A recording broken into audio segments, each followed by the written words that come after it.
shooting, guys. This is video from the scene Friday at Joppatowne High School in Harford County, about 30 miles or so outside of Baltimore. The Harford County Sheriff says the principal and school resource officer responded to a fight in a first-floor restroom at the school. During the incident, a gun was fired and a bullet struck 15-year-old Warren Curtis Grant, killing him.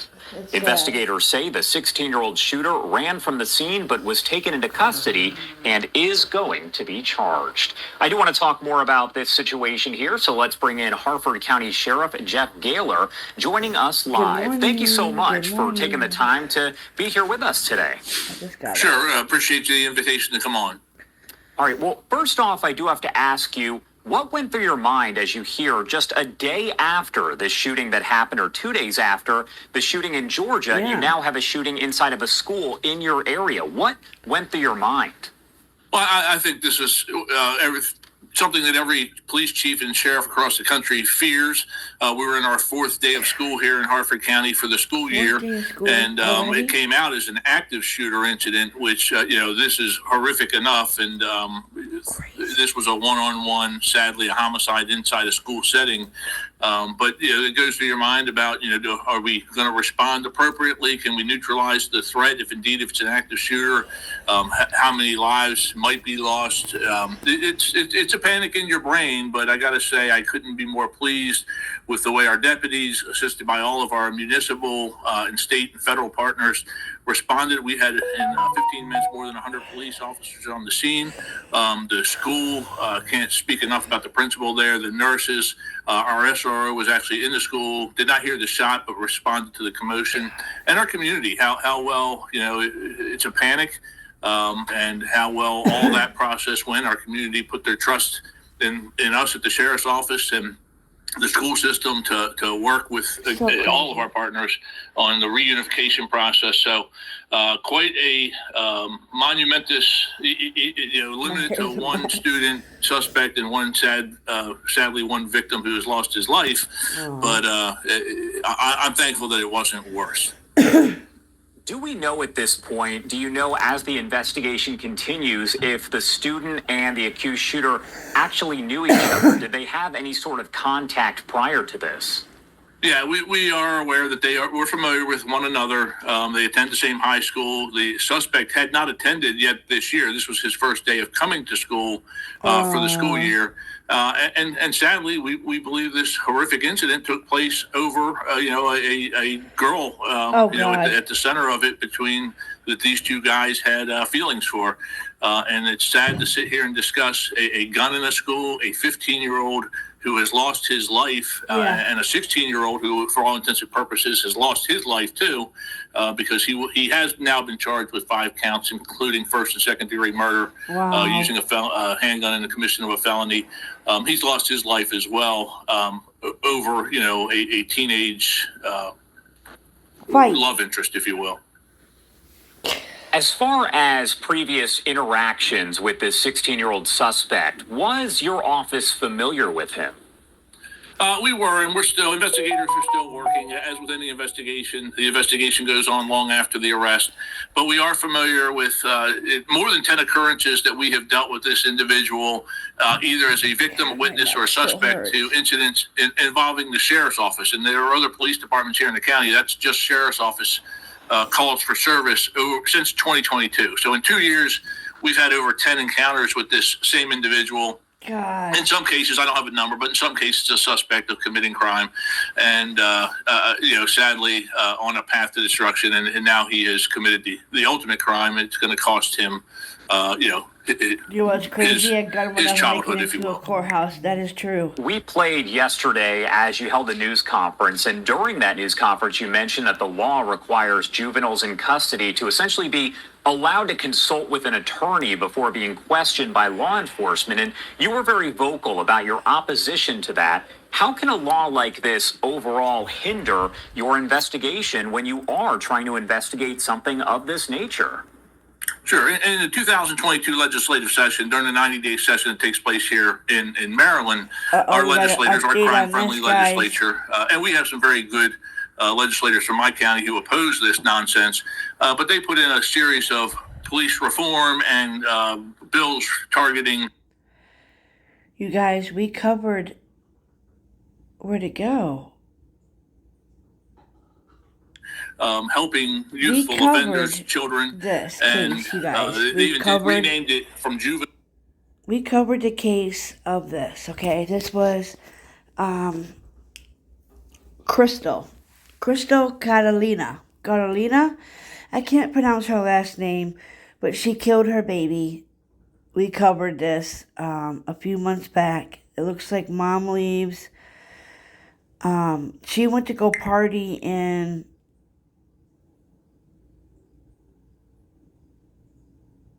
country. Was it Dominica? She went somewhere, you guys. I want to say like Bermuda, Bahamas. Maybe it was the Bahamas she went to. I can't remember exactly which one it was, but we covered her. I'm actually going to save it to my list so that way I can go back and double check it and see what was all had happened, because I know she has court. She had court coming up. So let's continue with this. Now reform to children reform to try to make it more palatable. And even our governor vetoed this. Our Republican governor at the time, Larry Hogan, vetoed this nonsense on the Child Interrogation Act, because in many instances the individuals would be read their Miranda rights prior to the law taking effect, and they'd want to talk to police, or the parents would want the young offenders to talk to police.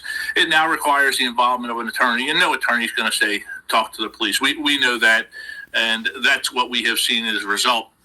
The governor's veto at the time spoke about this exact incident, that it's going to contribute to crime, contribute to not being able to perhaps recover evidence. And in this case, the gun is still outstanding. And had we been able to talk to this individual right away, that piece of evidence and where that is still out in the community somewhere might have been recovered. But again, I think that this legislation that they have passed has certainly hindered our investigators on serious cases like this, and then in other cases as well.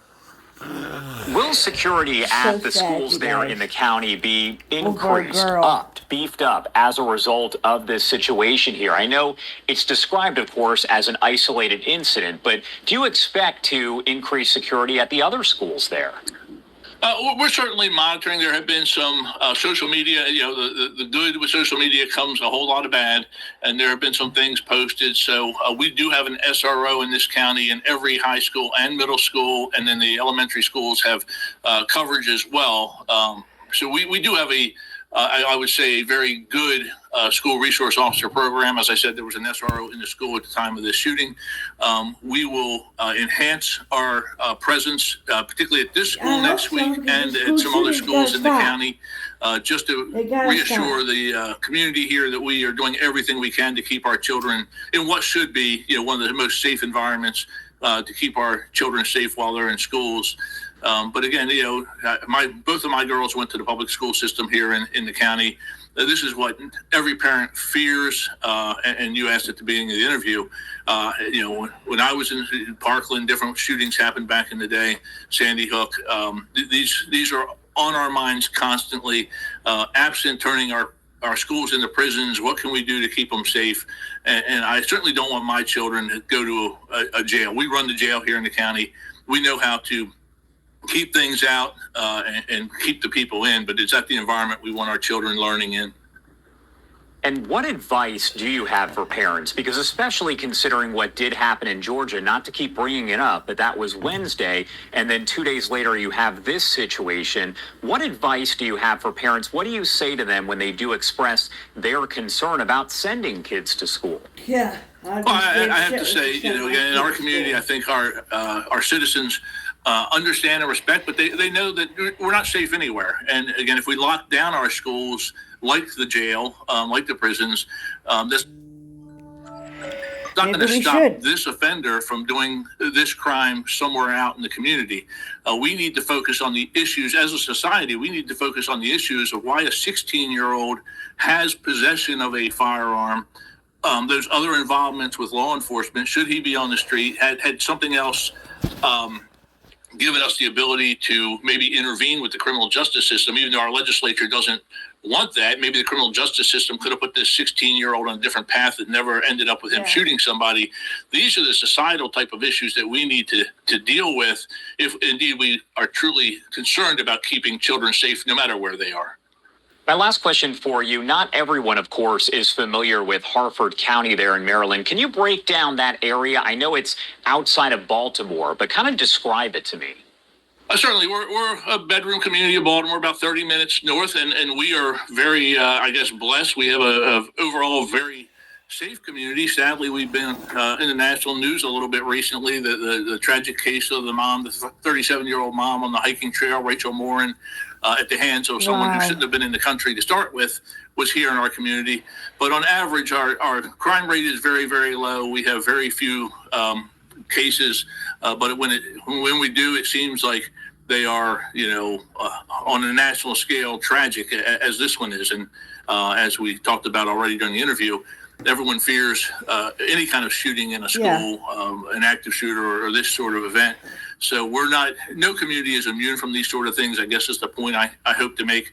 We like to think that everything that we do, we're safe. But back to your last question, what can the community do? Always, if you see something, say something. How many people maybe knew that this kid was carrying that gun with him? Other friends and stuff. If you see something, say something is something that everyone should be mindful of. If you see something, say something. We're going to leave it off on here. Bye, guys.